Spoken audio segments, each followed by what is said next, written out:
We help them to get connected to resources in the community, but really we're there to help them rebuild their lives, to kind of give them a safe place to sleep at night, but also give them the tools that they can be successful when they return back to the community.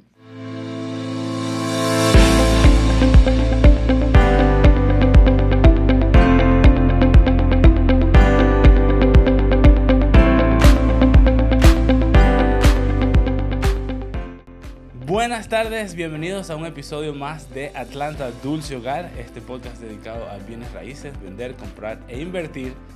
But in this occasion, I have the pleasure to have with me Jennifer Bero. She is from my sister's place, and we're gonna be talking about helping people not, and please correct me if I'm wrong, but helping people not going through homeless, right? Or getting there. Is that right, or am I wrong? Right. We are a homeless shelter for women and children. So those that we serve are already, unfortunately, experiencing homelessness. They're already experiencing it. Yes. Okay. So I see. So you help somebody that is already in there. Yes.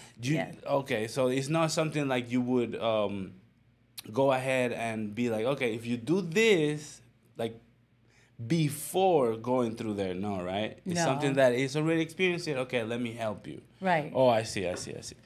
But let's do this to break the ice. What are 3 things that your house must have besides cables, plumbing, okay, and a floor? Yeah. Okay. So a house must have a nice kitchen. Okay. Like it's got lots of counter space to be able to do some prep work. Okay. You know, and still move around without bumping into each other. Oh, So like a good an size open kitchen. concept. Yeah. Okay. Yeah. Right. But it makes sense to have an open concept because we all, whenever we're in a reunion, we all go around the kitchen because that's something that we were taught. When we were celebrating, let's eat. Yeah, right? exactly. Exactly. Food's always included. Yes. What else besides the kitchen? Having the rooms be a good size space. Okay. You know, not too big, not too small, enough to fit, you know, like a living room. 2 king beds. Well, maybe 1 and plenty of space to move around it. Okay. Yeah. Okay. So you're not very picky. I'm really very not. Easy. Yeah, nice. I'm really not. Yeah, and storage space. It's got to have ample storage space. When I moved from Florida, all the stuff that you don't want to get rid of, right? You put it in there. Yeah. Get rid of it. Yeah. You're gonna get rid of it. Yeah. One day. Yeah, one day. You find out how much stuff you really have when you go to move. That's right. Yeah. And how much stuff you didn't really need to save. You know, like let's keep it, and then once you move, you're like, we never used this. Exactly. Doesn't even work. You know, one thing that is good for detach, like so not be attached to so many things, immigration. I recommend it. If you go to immigration, you get like not attached to things. Yeah. Because sometimes you just bring a luggage. So yeah. That sounds like our residents at the shelter. Yeah, because they come in with very little. Oh, I see what you mean. Yeah, sure, but I don't want to try that, though. No, I don't blame you. I'll let you try immigration, but no, not homelessness. Yeah. Yes. Okay, so if you got to explain to somebody, what is my sister place? Somebody that has no idea, first time they see you, how would you describe it? How would you say, hey, this is what it is? I would say that we are a shelter for women and children who are experiencing homelessness. Okay. We're a short-term program. So our ladies can stay with us anywhere between 90 days and 6 months. Okay. But it's an environment where we provide for their essential needs. You know, they get all their meals with us. They get shelter. We help them to get connected to resources in the community. But really, we're there to help them rebuild their lives, to kind of give them a safe place to sleep at night, but also give them the tools that they can be successful when they return back to the community. So somebody that is already in homelessness, isn't that also like psychologically, like affects you a lot? And then you trying to go get a job, and then How does that work? Like, do you guys have like that mental help? We do. You're right. There's biologically something that happens when in someone's brain when they're experiencing a trauma in their life. And so our residents, when they come there, they have a difficult time at the beginning to really think through what their next steps are, because they've been, just trying to make sure that they can have a place to sleep at night, let alone trying to find a job or, getting their income up. And so we basically give them that space when they come and be understanding that they need a minute for that trauma to be reduced. But we help them, we get them connected to mental health services if they need counseling. If they need medical attention, we can get them connected to medical services. The only thing that is kind of intolerable for us is a drug addiction. So if they are experiencing homelessness because of a drug addiction and they're not able to pass a test, a drug test, then we will wait for them until they're ready and able to pass it. Yeah. Well, it's understandable. You want to help, but you cannot help everybody. Right. And wow, yeah, drug addiction is difficult because then you bringing other things to the shelter, right? Right. It's not just, but whoever sells that or whoever is around that person, you're bringing it to the shelter with you. So that I guess that's one of the main reasons, right? You don't want these two worlds that you're already bad because we're talking about homelessness. And now on top of that, a drug addiction is like, okay, now we need two companies that help somebody or nonprofits that help somebody, because you guys are a nonprofit, right? Right. Okay. We are, and we're a Christian shelter too. So we incorporate our faith into our program. So we really, our ladies come to us in a very broken place, and so we want to make sure that we are touching them with the love of God and just helping them to understand that God hasn't abandoned them, that He's there to support them. So. That's a huge. Sometimes we gotta learn the hard way, right? Yeah. I don't know. I mean, I've never been through that. I've seen it. I lived in I'm from a third world country, so I've seen poverty. But to realize or to face somebody that has been or that is homeless is different. Yeah. Well, to go to that too. Yeah, homelessness doesn't look the way most people think it looks. It's certainly you have people on the street corners that are experiencing homelessness, and that's how I picture it. Yeah, but most of our ladies, all of them are working. They're people that are highly intellectual. We have ladies that have college degrees. Situations? Yeah, they just hit a bump in the road, and sometimes like their landlord increased the rent, especially nowadays with the rent rates being so high, they can't afford it, so they lose their housing because of that. Or maybe they had a second income and it lost that. You could see it the other way around. The renter or the landlord raised, or their job didn't raise. Right, exactly. You can see it the other way around. Exactly. Yeah, definitely a factor. I mean, sometimes there are circumstances such as, someone had a drug addiction and now they're sober, but they have a history of problems and they're not as employable as they used to be. That's the sensitivity too about bringing someone in with an addiction, because if somebody has gone through a recovery program and they're clean now, somebody comes in that's not clean and influences that can be a problem. So I'm thinking, how do I get to you if I'm going through that problem, and how do I maybe like check myself out of that? Like, okay, they will not be able to help me, or yes, I can go to my sister's place.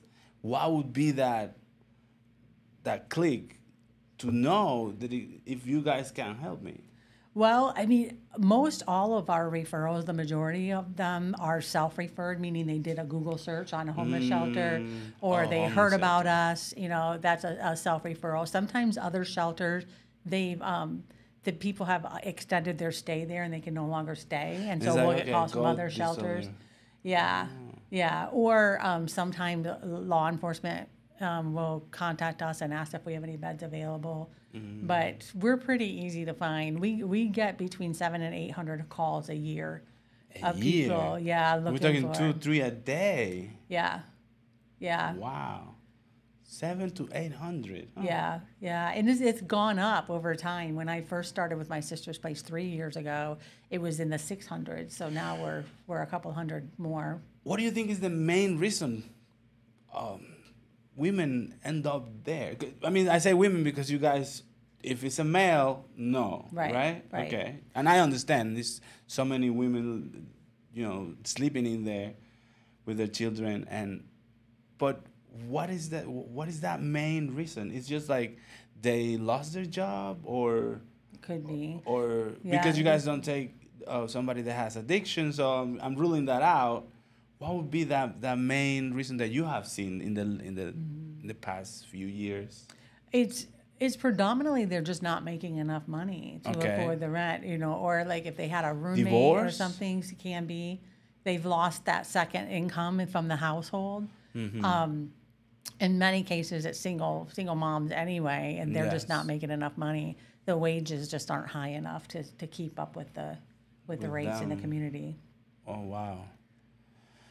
Now I want to. I mean, we're in a hole. I'm sad. Yeah, I mean, but tell me a story that has ended up okay. She came with her children, and then I don't know, like because afterwards, after you gave the help, somebody that has been, I don't know, maybe like the best donor. Yeah. I don't know. We had a grandmother who had custody of her grandchildren because her daughter was an addict. She wasn't an addict, but her daughter was. Okay. And she was retired and was getting her pension from the school system along with her Social Security. Well, her daughter, being a drug addict, got access to all of her financial records and took all of her money.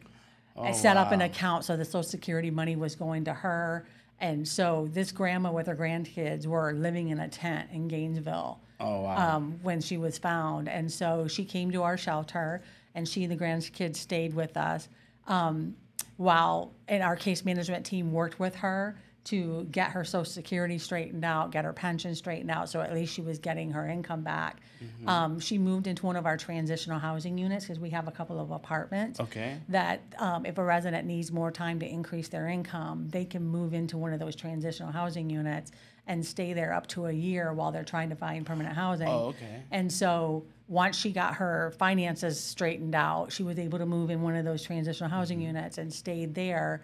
And then just a couple of months ago, she was able to move into a subsidized apartment. So she and her grandchildren are now living on their own. Like Section 8? Yeah, similar. Yeah, it's income-based housing. Okay. Which is perfect for her because she doesn't have based on your income, you pay that rent, right? That's So she and her grandkids are living on their own now. Nice. And, now I'm happy because wow. We have a lot of really great How do you stories. guys deal with it?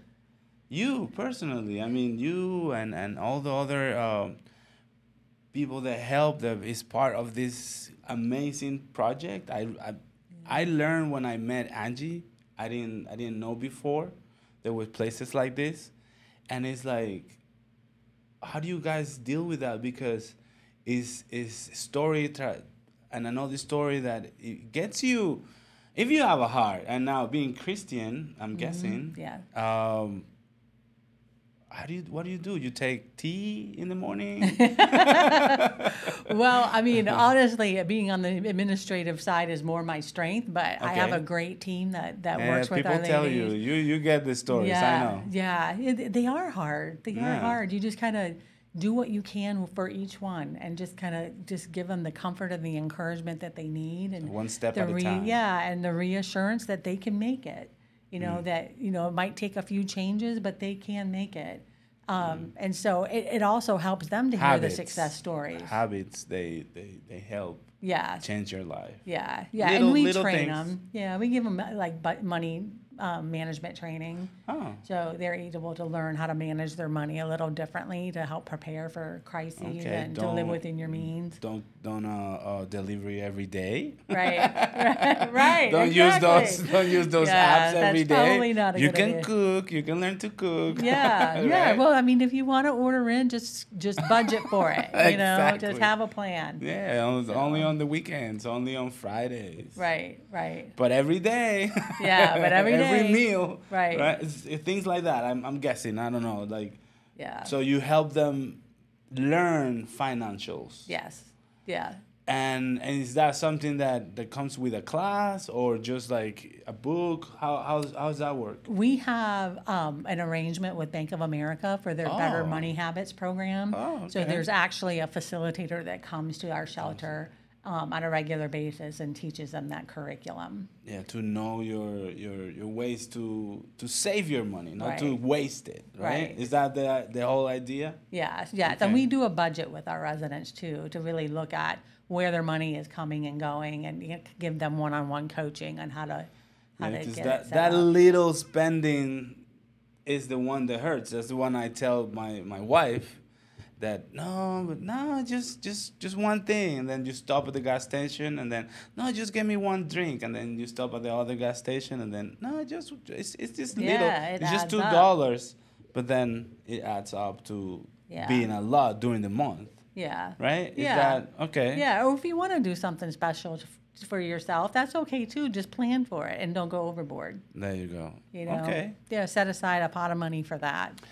Yeah. What's the worst of this job for you? Like, Not what's being- like, yeah. oh my God, I don't like this about, if I could take this away, it would be better. Not being what is able that? to help everybody. You know, because we get so many calls Rejecting of ladies somebody? in very difficult situations. But Oh, wow. I mean, our shelter is an 18-bed shelter, so we serve about 50 women and children every year, and so we only have so much capacity to help so many people. But 50 a year versus the 700, 800 Yes. calls we're getting is a vast difference. 800 But- calls.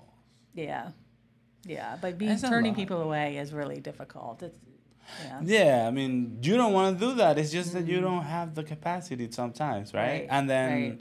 sometimes there's rules like that one. If you have a drug addiction, what do you do? Refer to somebody else or just like go away? No, we don't tell them to go away. I mean, we do refer them to different rehab centers that when they're ready, Okay.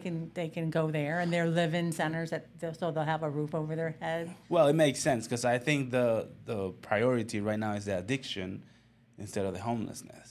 Yeah, 'Cause- because one influences the other for Exactly. sure. For sure. But I mean, there's a lot of people that call that don't have an addiction. I mean, really, homelessness is anybody. Yeah. You know, your waitress, it's somebody, the bank teller, it could be anybody. And usually that one that doesn't have the addiction is calling knowing that this is going to happen because she already, not planned, but already saw it and okay, I got 30 days, I'm making this much, right? Right. They already know. So Yeah. Our average length of stay is around 4 months. So that Not gives bad. them time to get past the trauma of where they are. And we set goals with them. We'll go through and look at what their barriers are to homelessness. Sometimes it's just a childcare issue.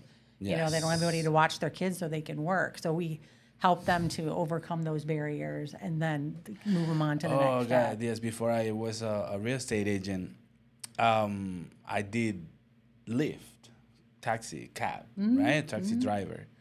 And I remember going to pick up somebody in like a shopping mall, but there was a bar in there. And I see the person is coming. I said, oh, okay, this waitress, this bartender, I don't know, is coming from her job, and I'm gonna take her with her son.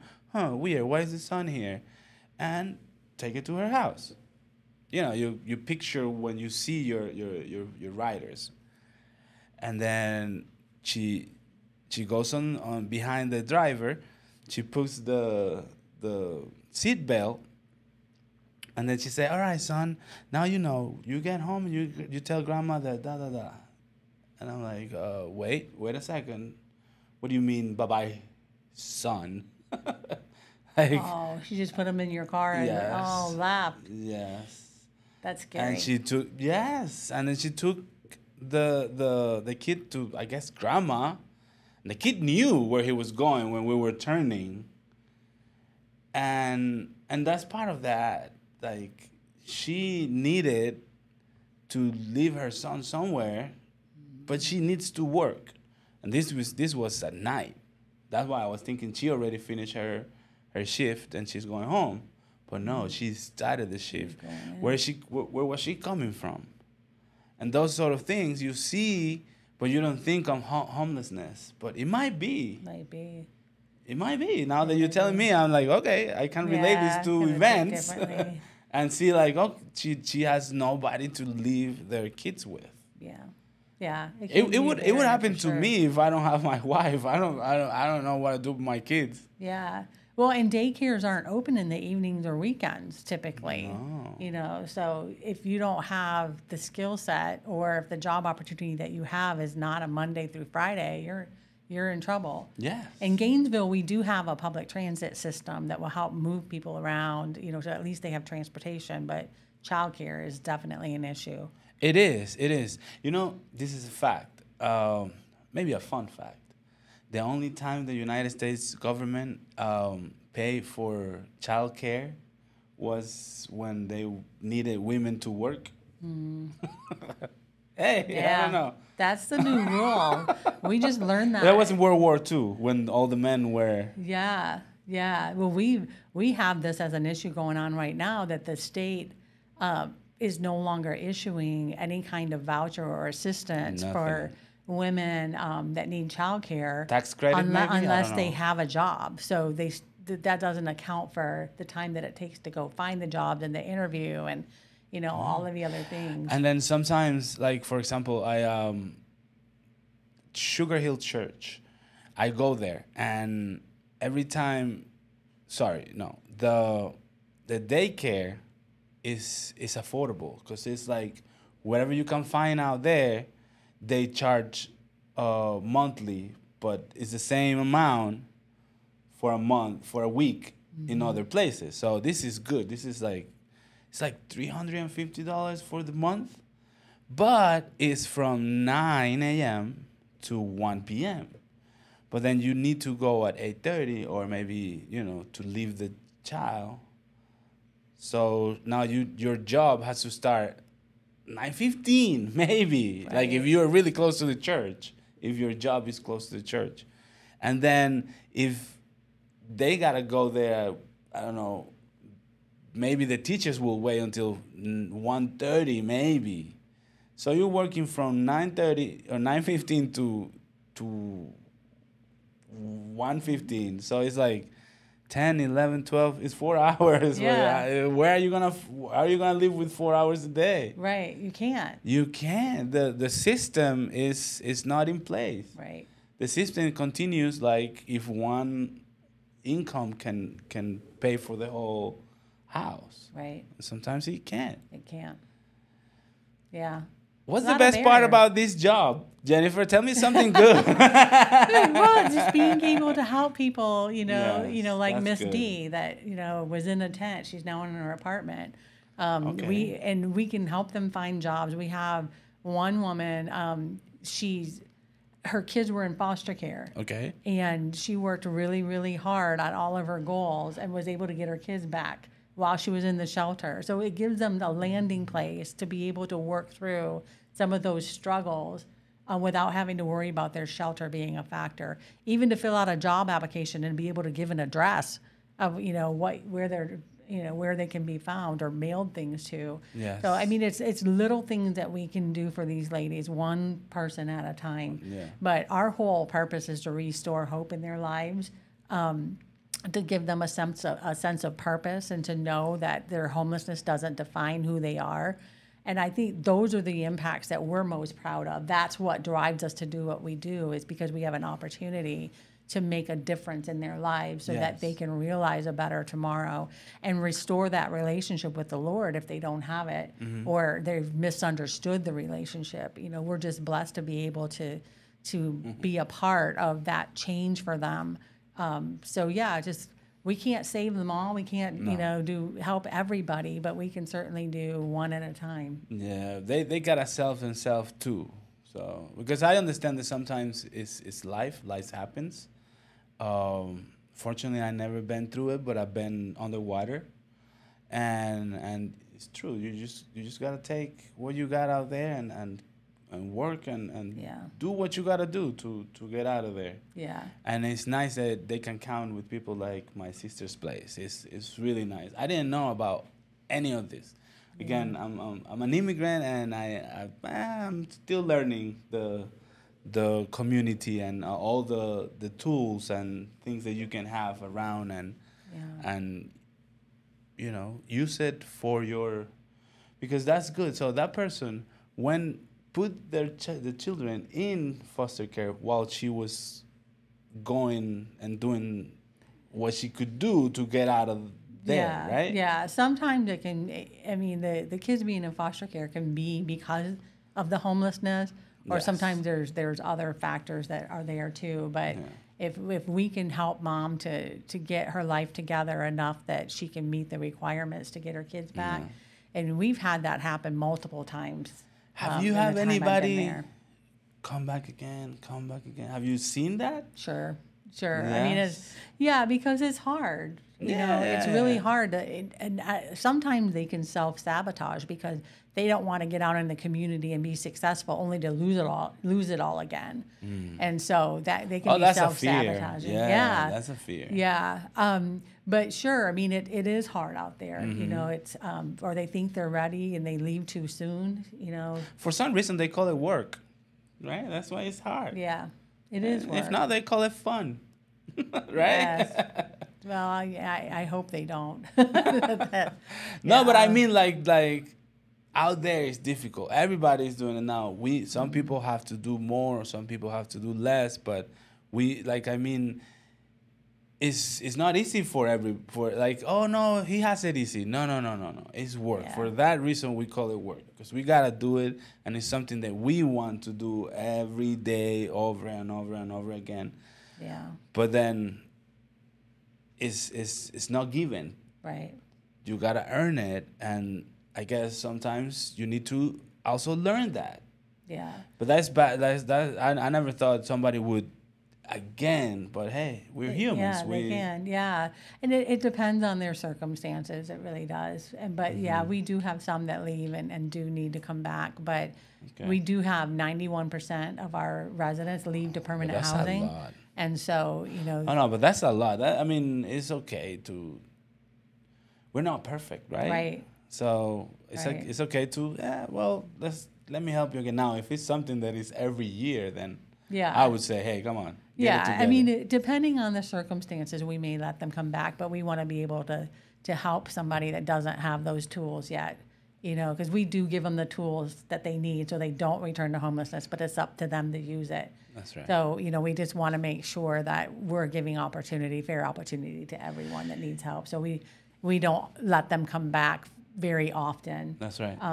But doesn't mean we don't get the calls. If there's somebody that is seeing this and is like, oh, I want to help in some way, what are the ways that somebody can go ahead and help my sister's place? Well, we do have volunteer opportunities. So we have volunteers that answer our phones and kind of serve as a receptionist. Okay. We have special projects, like we have handyman work. We don't have a handyman on staff, so we have some handyman type activities that can be helpful, or special projects, like painting something, or helping us with some of the yard work, like cleaning out the gutters, those kind of things. Okay. But we also have a resale boutique. And our resale boutique takes in donations from the community of clothing and housewares, and we resell them. All the proceeds from the shop support the shelter, and all of our residents shop there for free. Well, it takes a lot of manpower to run that boutique. We get a lot of donations, so we need people, volunteers, to help sort through those donations and decide what's going to go in the boutique and what we're going to donate to other nonprofits. I'm going to put all the information on the video so people can contact you guys. Yeah. And Yes, thank you. We have a new campaign that we're launching called Project Hope. Okay. Project Hope. We need monthly donors to keep everything running. As we stay open 24/7. We have staff 24/7, and that comes at a cost. And so, what is the name again? The Project Hope is the campaign. Is the what? It's the monthly giving campaign. Oh, okay. Yeah. And what is it support. about? Oh, okay, for financial support. Okay. Yeah, and we also need prayer. I mean, what we do Amen. is very difficult, and our Yes. ladies need a lot of support. So prayer for them and prayer for us. But so the Project Hope, is that some like a dinner? Is that like events so people can go and give money? yeah. Or just go by my sister's place and be like, hey, here's a check? Or Well, Project Hope, you can go to our website. Okay. You just Google My Sister's Place, Gainesville, and it'll come up, and there's a page where you can look and see what the monthly donations will help support us in, different areas. We do also have an annual gala. That's a big fundraiser event There you go, the coming up gala. in January. Yes. January? Yeah, in Oh, January. nice. Yeah. So that'll be at Lanier Technical College at the Ramsey Center. nice. So, Where do I buy January. my ticket? Yeah, you can go to our website. Website. Okay. Website. What yeah. is the website? Oh. It's my-sisters-place.org. Okay. Awesome. I'm gonna put it in there too, so we can all go in there and see you in the gala. Yeah, Is that one of the most fun days of the year? Yes, we actually have a special celebrity guest coming this January. Jeff Foxworthy is coming to be our entertainment for the night. So Jeff Fox. Yeah, Foxworthy. He's a comedian. Yeah, I love comedy. Yes, I don't know him like right away, but hey. Yeah. Do you guys already know the price or how it works? Tickets will be sold for $125. It's not bad. A seat. Yeah, and that includes the entertainment. It includes dinner and a good time. There you go. Awesome. Yeah. Awesome. Is there other ways that people can help? Volunteering, going to the gala, you're gonna enjoy it, and then you said about the Project Hope. Is there other ways that people can help? The handyman. Yeah, can so go I'm in gonna there, work. Or do to like the a yard. supply drive or a canned goods drive, that kind of thing. We do get meal donations. Sometimes different people want to bring in a meal for our residents, so they'll bring dinner in. So yeah, we'll take any kind of help. Any help, Any right? help, yeah. Well, helping others also requires help. Yeah. It's not that easy, right? Or say people, there goes light, and then boom, Right, right? right, It's right. a lot that goes to it. It does, and it's a process. And It the takes administration too. I'm guessing. I don't know. time. Yeah. That's one of your jobs, or you are the executive. Right, I'm the executive director. So, Okay. or like in a for-profit world, it would be like a CEO. Oh, okay. Yeah, so in nonprofit, it's executive director. It's the same role. No. Yeah, but I report to our board of directors, so we have a board of directors. So is my sister's place in Gainesville? It is. And then where else? Is there any other places or just there? Just Gainesville. Okay. But we do take anybody that's experiencing homelessness from anywhere. From anywhere. You Yeah, don't say so you we're gotta be located. from Gainesville Right, too. right. Okay. They can be from anywhere as long as they can get to us and we have a bed available. Oh, okay. Oh, I also get to you. Yeah. Yes. Yeah. So generally, it's in the Atlanta metro area. And North Georgia is where most of them come from. We have a couple that come from out of state, but not very often. Usually we'll try and connect them to somewhere closer to where they are. I'm thinking, are there activities that they do? Because, okay, they need to go ahead and start looking for a job. They need, so many things. But there are children's too, right? Mm-hmm, they do. And a lot sometimes of them they need joy, activities to do. What do they do on the weekends where they might not be working because they, Is there activities and stuff that they do over there? Yeah. I mean, sometimes we'll take them bowling or they've gone to a local ranch, so the kids can see the animals and things. They'll go to the beach. They do different activities, and we do things that we bring in too. So we do Bible studies with them a couple of times a week. Sometimes they'll go and do special projects, especially around the holidays. Okay. Yeah. So why not men? Not just kidding. Well, they should be under the age of 14. I don't know. I feel hurt. Yeah. I feel left out. Well, no, because it's weird. But I'm thinking, well, a man can survive. I mean, do your thing. A woman with the children, with the cubs. I don't know the babies they need more shelter. Yeah. More roof, something that they can protect themselves. Well, I mean, if there is a relationship that involves a man, I mean, we have other shelters in town that we can refer them to. Okay. You guys sleep here, and then you go this way. Well, no, we try to keep the family intact, so we would refer them to a shelter that takes families. Oh, that take the family. Right. Okay. Takes the whole family. Awesome. Yeah. Yeah, because we want everybody to stay together. Is there a lot that come without a man? Like, the father figure? Yeah. A lot? Yeah, most all of them are single women. Well, yeah, unfortunately. Unfortunately, yes. Yeah. And some of them have left domestic violence situations. Now, we're not a domestic violence shelter, so if someone is actively looking for the woman, with the intent to harm, we're not the right place for them. But if they've already been to a domestic violence shelter and the abuser is no longer a threat, then, they can definitely come to us. Yeah.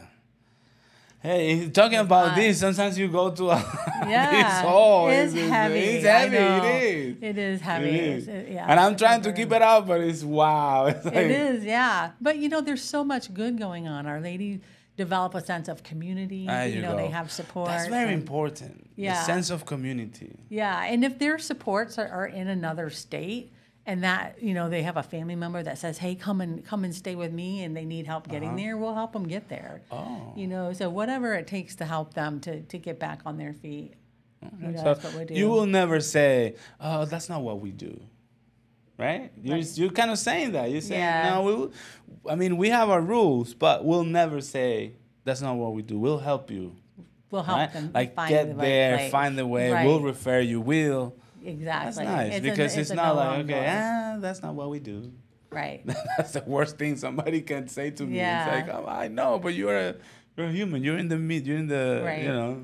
Right. We might not have space for you, but I can find it. Let's find a space for you. And now that you mentioned a sense of community, you know that one of the common things have you heard of the blue zones? So blue zones are in the world where longevity takes place. There are a few cities in the world, one of them being Loma Linda in California, where people get to live 100 years or more. And the common thing among them is not gluten-free. Okay. The common thing among them is sense of community, helping each other. Right. Because the other things like food, exercise, sometimes it's different. But the one that they all have in common, is the community. Is that sense of, I'm not alone in this world. Right. Or seeing somebody, oh look, she has the help, and being like, no, you too. Like we all, as a community, we all can help each other and make this happen. Yeah. One thing that you want to tell people that might be wanting to take the service or be helped, or to your donors, to somebody that, hey, if you are in this branch, or I don't know, somebody that who's your perfect helper to you, because you help them, but you guys need the help. Yeah, I mean, what is that message? Right now, our greatest need is financial support. I mean, I hate to say that because it's hard to ask for money, but it does take a lot of money to operate, and just the utility bills, feeding everybody, all the grocery bills, and the staff. Yeah, nothing is free. It costs us something. Yeah, freedom is not free. Did you know that? Yeah, right. Freedom is not free. And it says that in the Korean War Memorial in Washington. It says that freedom is not free. Right. Oh, well. But is that something that you need? Well, hopefully there's going to be somebody who's going to see this video, this episode of the podcast and can help you. Yeah. Thank you so much, Jennifer. It Thank was a you. pleasure talking to you. Thank you. Thank you for having me. My pleasure. Appreciate it. Yeah, of course. And esto fue todo por hoy. Un episodio más de Atlanta Dulce Hogar, un podcast dedicado a bienes raíces, vender, comprar e invertir. Y en esta ocasión a ayudar a estas personas que no tienen casas. Muchas gracias. Hasta luego. Thank you so much. Thank you.